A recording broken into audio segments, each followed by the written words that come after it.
Right, I think what we've got here is a fascinating matchup then between these two sides. I'll dwell on that a little bit more in a moment, but I want to focus to start with on Karachi and Kings and the way they played that first game. Of course, a lot of positives for them, even though they lost by a couple of runs. The captain, Imad Wazin, Shoaib Malik. But I want to focus more here on how they finished the innings with the ball. Let's just take you to the last 4 overs. We can show you exactly how it played out. I've gone for the last 4 because the 16th was bowled by Imran Tahir. So these are the quicks then that finished the innings off for Karachi Kings. I think really interesting, because you can see there 45% of balls are in that short section. That's pretty brave. Not a huge amount on the Yorker length, and then hitting the pitch hard as well and going full. You don't often see that at the end of an innings, particularly out here. Bearing in mind that the square boundaries were 67 and 63 metres, that is pretty brave, and it was rewarded. So well done to Karachi Kings for that. They also varied their pace quite considerably during that period of the game. So that was excellent for them. A number of positives for them. I would say, I'm not going to call it a weakness, but when I was commentating on the game,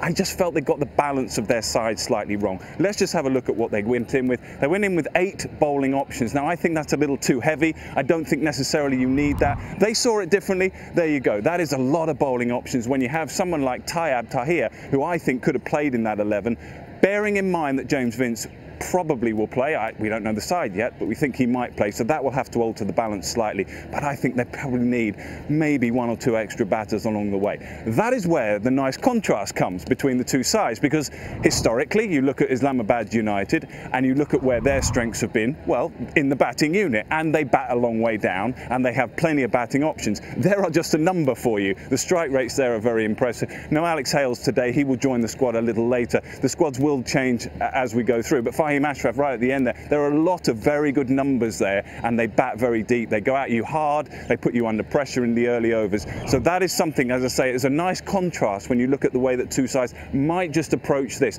Azam Mahmood has been very vocal. He's an outstanding coach, by the way, and he is coaching Islamabad United, and he's talked about fielding. I think fielding will play a major part in this competition. We always say that.